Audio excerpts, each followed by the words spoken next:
एक सीट पे 3 लोग पीछे वाले पे बैठे हैं और बीच में 4 लोग बैठे हैं। किराया तो है भले ही 50 रुपया, लेकिन कर भरे हैं। तो गौरीकुंड से ही एक्चुअली केदारनाथ की असली चढ़ाई माना जाता है। स्टार्ट हो रहा है, यहाँ ऊपर गया, फिर देखिए यहाँ से फिर वहाँ तक पानी लगा दिया गया है। और वाटरफॉल तो यहाँ हर 100 मीटर 200 मीटर पे देखने को मिल रहा है। तो आपको साथ में पानी लेकर चलने की कोई ज़रूरत नहीं है।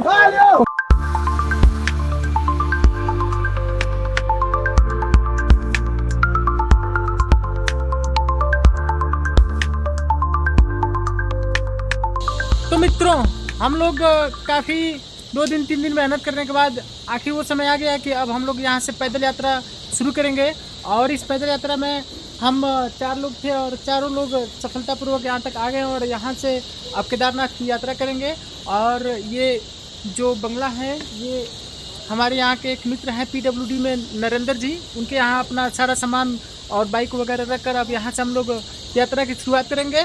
ये यहाँ का एक वृक्ष है माल्टा, जो संतरे की एक प्रजाति है। तो माल्टा भाई, हाँ, तो यहाँ से हम एक छोटा सा तोड़ेंगे ये माल्टा, छोटा सा, बस छोटा सा। और यहाँ से इसी के साथ हम लोग स्टार्ट कर रहे हैं अपनी केदारनाथ की बहुत पवित्र यात्रा। ये सोनप्रयाग का मेन मार्केट है, यहीं पे सारे लोग आते हैं और यहाँ अपना सामान वगैरह रख के कुछ खरीदारी वगैरह करके और फ्री होकर के यहाँ से अपनी चढ़ाई शुरू करते हैं। फिलहाल यहाँ पर एक चेक पोस्ट है, यहाँ से होकर गुजरना पड़ता है। और देखिए, केदारनाथ की यात्रा करते समय लाठी बहुत अनिवार्य होता है। ये बात मेरे अजीत भाई ने बताया था। और जब मैं तुंगनाथ की यात्रा कर रहा था तो उस समय बहुत इसकी ज़रूरत पड़ रही थी, खासकर उतरते समय। तो इनका कहना है कि ये जो लाठी है ना, सिर्फ लाठी नहीं, ये हमारा तीसरा टांग भी होता है। ये सोनगंगा नदी है और मंदाकिनी जी उधर से मिल रही हैं, उनको सोनप्रयाग संगम कहा जाता है। और यहीं से यात्रा शुरू होती है और हम लोग भी यहीं से यात्रा शुरू किए हैं। ये सोनप्रयाग है, तो सोनगंगा जी और मंदाकिनी जी मिलती हैं एक में, तो प्रयाग बनता है। और यहीं से गौरीकुंड के लिए टैक्सी मिलती हैं। यहाँ से 4 किलोमीटर गौरीकुंड है और यहाँ से गौरीकुंड तक पैदल जाना थोड़ा मुश्किल होता है। मुश्किल क्या मतलब 4 घंटे का रास्ता है, तो सवारी मिलती है तो सवारी से जाना ही उचित रहता है। और हम लोग भी सवारी से ही जाएंगे और वहाँ का किराया 50 रुपया है। इसमें अति सुंदर दिख रहा है। ये जीप है, टाटा सोमो या बोलेरो कह लीजिए, मैक्स है। इसमें एक सीट पे 3 लोग पीछे वाले पे बैठे हैं और बीच में 4 लोग बैठे हैं। किराया तो है भले ही 50 रुपया, लेकिन 50 रुपये के जगह पे ये लोग 4 किलोमीटर का 50 रुपया, 4 किलोमीटर का 50 रुपये ले रहे हैं और ठूस कर भरे हैं। देखिए लोग, दूसरा गाड़ी अलाउड नहीं है जी। अच्छा, ये अपन गाड़ी चलिए ना, यही कुछ ले के बाद अमीर गरीब केहू होखे। मित्रों, यहाँ गौरीकुंड का बाजार है। काफ़ी अच्छा खासा बाजार है यहाँ पे और ज़रूरत की सारी चीज़ें यहाँ पे मिलेंगी। फल फ्रूट, सब्जियाँ, कपड़े और गारमेंट्स के भी सारे चीज़ें यहाँ पर उपलब्ध हैं। तो गौरीकुंड से ही एक्चुअली केदारनाथ की असली चढ़ाई माना जाता है। यहाँ पे आप चाहें तो बरसात से बचने के लिए रेनकोट वगैरह हर चीज़, मतलब लाठी से लेकर के खाने पीने की चीज़ें, होटल भी अच्छी खासी है यहाँ पे।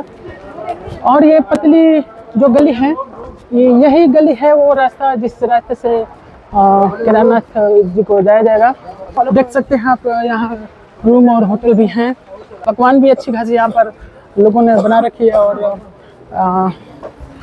माला वगैरह हर चीज़ है। सैलून भी है और क्या पता है, मतलब हर चीज़ है। और मेरे पीछे पीछे अजीत भाई मेरे साथी साथ दे रहे हैं और साथ देंगे भी। यहाँ पर आप देखेंगे तो कुछ विदेशी पर्यटक भी केदारनाथ के भक्त हैं और वो लोग बड़े हर्षोल्लास के साथ जाते हैं। और ये जो सामने आप देख रहे हैं, ये जो पिट्ठू हुए हैं लोग, उनकी सुरक्षा के लिए कितने अच्छे से प्लास्टिक से ढका गया है और वो सुरक्षित नीचे लेकर जा रहे हैं अपने पीठ पर श्रद्धालुओं को जो सक्षम नहीं होते हैं पैदल बाबा के दर्शन करने में। भाई घोड़े, पिट्ठू, पैदल सारे यात्री मिक्स हैं और काफ़ी तादाद में यहाँ सफ़र होता है और 24 घंटे सफ़र होता है। यहाँ की ख़ास बात यह है कि यहाँ का सफ़र कभी थमता है नहीं, जब तक चालू रहता है। मई से लेकर के और नवंबर 2 या 3 नवंबर तक रहता है, तब तक यहाँ का सफ़र चलता ही रहता है और श्रद्धालु पूरे श्रद्धा से, चाहे बरसात हो, चाहे धूप हो, चाहे ओले पड़ रहे हो, हर मौसम में लोग जाते हैं बाबा के दर्शन करने में। हम भी पहली बार इतनी कठिन यात्रा पे निकले हैं। ऐसे ही पूरे रास्ता देखने को मिल जाएगा और एक दूसरे को देखते हुए लोग सफ़र अपना पूरा कर लेते हैं और पता भी नहीं चलता कि कब उनका 15-16 किलोमीटर का लंबा सफ़र जो लगभग 1500 मीटर की हाइट है, ये कब लोग पूरा कर जाते हैं पता ही नहीं चलता।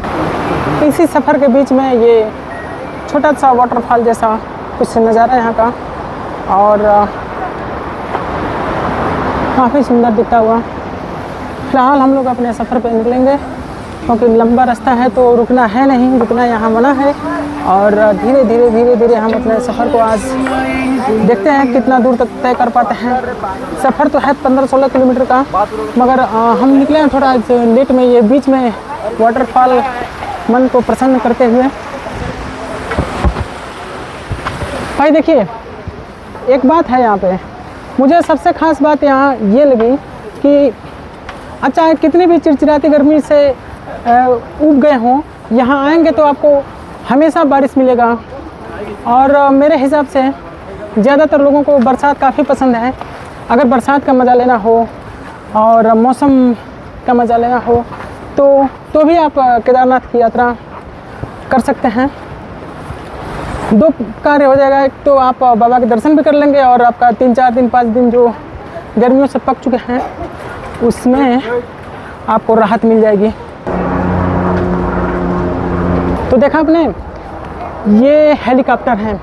यहाँ हेलीकॉप्टर सुबह लगभग 6-7 बजे से स्टार्ट हो जाता है और शाम को 3-4 बजे तक, 4 तो बज रहा है यानी 5 बजे तक चलता है।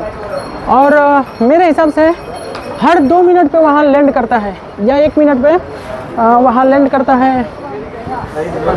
जो केदारनाथ जी के पास एक हेलीपैड बना है वहाँ पे, और ये हेलीपैड यहाँ नीचे से लगभग 30 किलोमीटर 40 किलोमीटर पहले से ये उड़ान भरता है और 8,200 इसी के आसपास अप डाउन का किराया रहता है।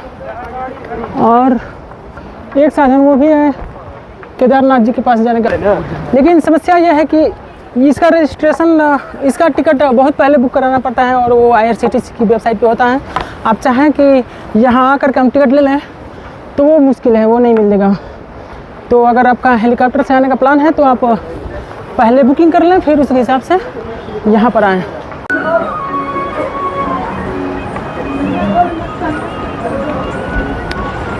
ये श्री केदार धाम जी की यात्रा का एक माध्यम है, जिस माध्यम से, पालकी के माध्यम से लोग अपनी यात्रा पूरी करते हैं। कुछ श्रद्धालुगण यहाँ पालकी से, तो कुछ श्रद्धालुगण यहाँ खच्चर से, और कुछ क्या बहुत ज़्यादा मतलब 70% या 80% लोग पैदल की यात्रा करते हैं।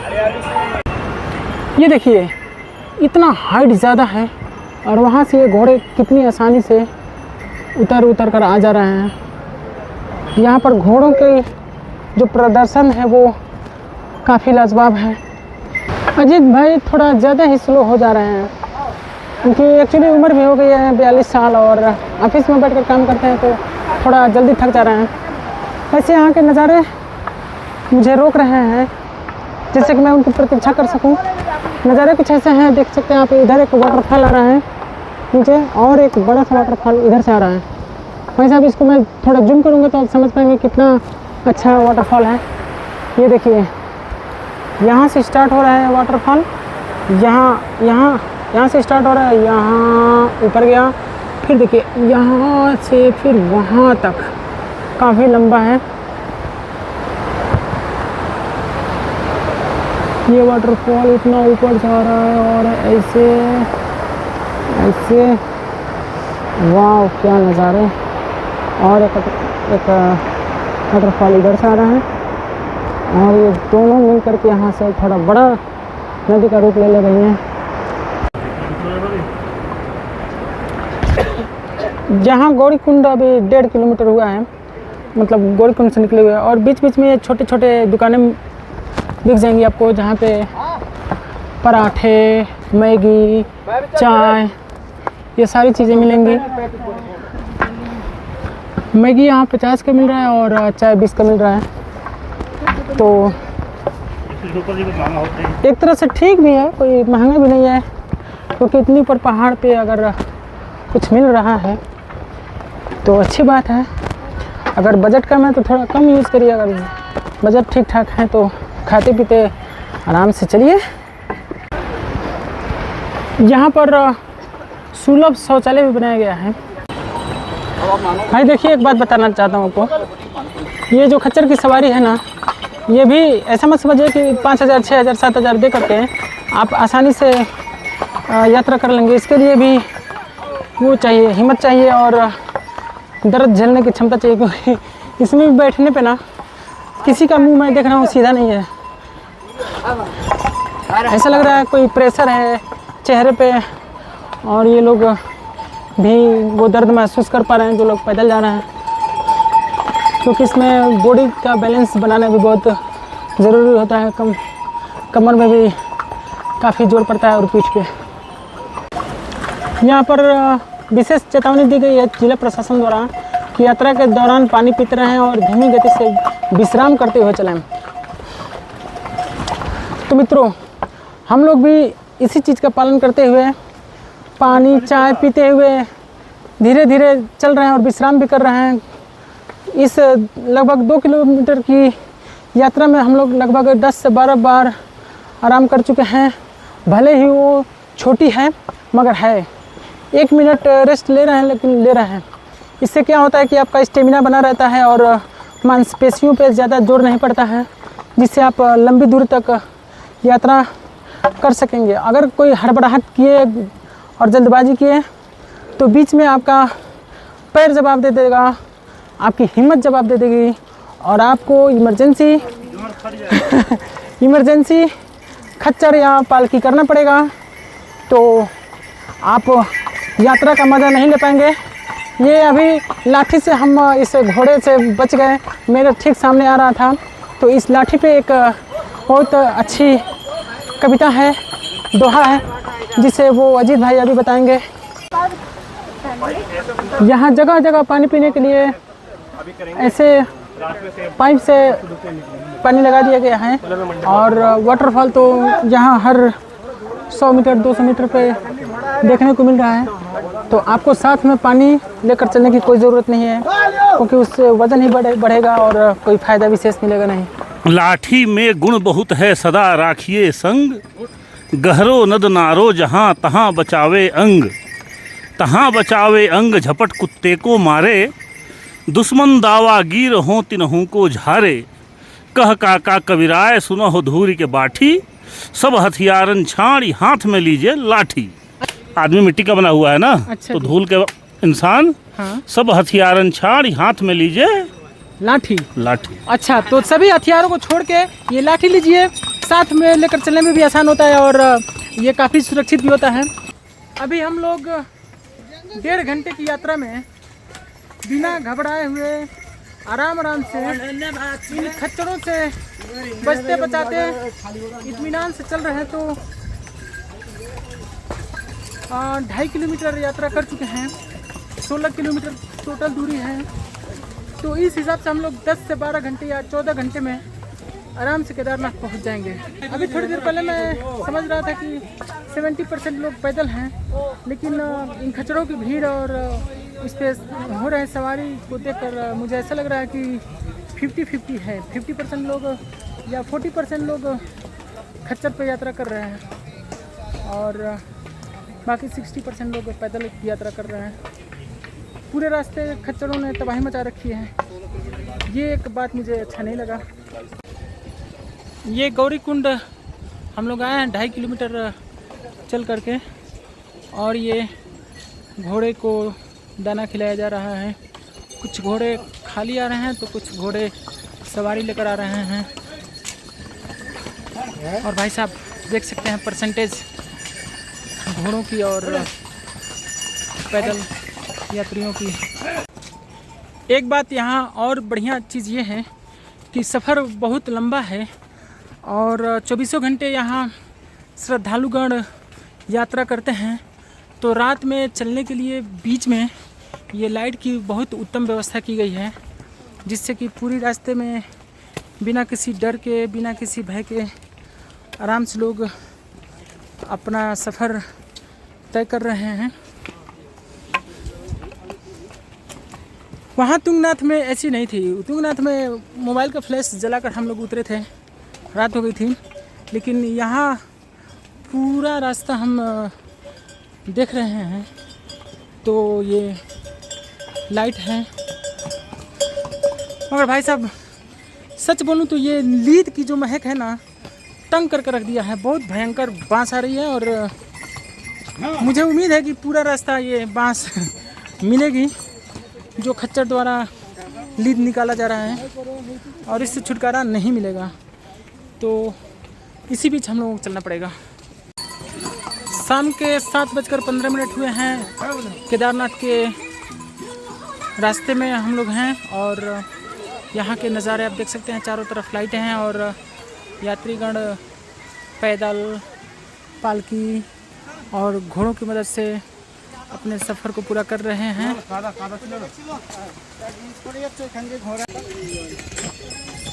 शाम के 8 बजे हैं और यहाँ पर श्रद्धालुगण काफ़ी ज़्यादा मात्रा में उतर रहे हैं।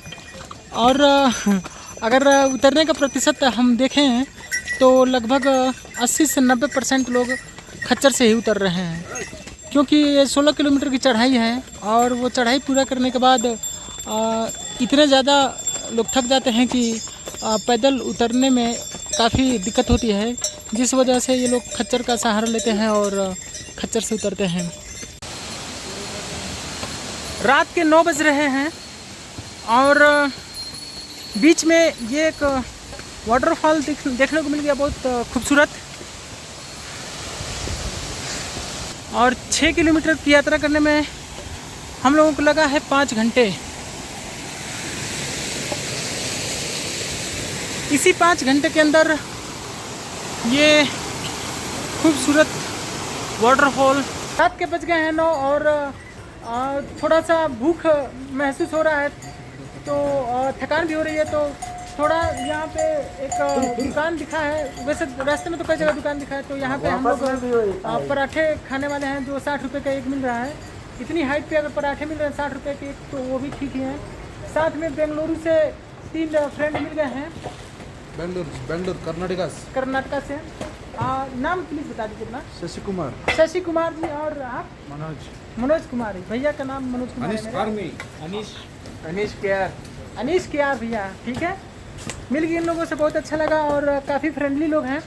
तो उम्मीद है कुछ दूरी तक या अंत तक साथ में यात्रा हम लोग करेंगे, क्योंकि इन लोगों के पास हिम्मत बहुत है और ये लोग रात में ही पहुंचना चाहते हैं, चाहे 2 बज जाए या 3 बज जाए। और हम लोगों के अंदर भी यही चीज़ है कि हम लोग भी चाहे कितना भी रात हो जाए, रात तक पहुंचेंगे। बीच बीच में खच्चर इतने परेशान कर रहे हैं कि बोलना भी मुश्किल हो गया है। ठीक है, तो हम लोग यहाँ पराठे खाएंगे और थोड़ा आराम करेंगे, फिर यहाँ से अपना सफ़र शुरू करेंगे।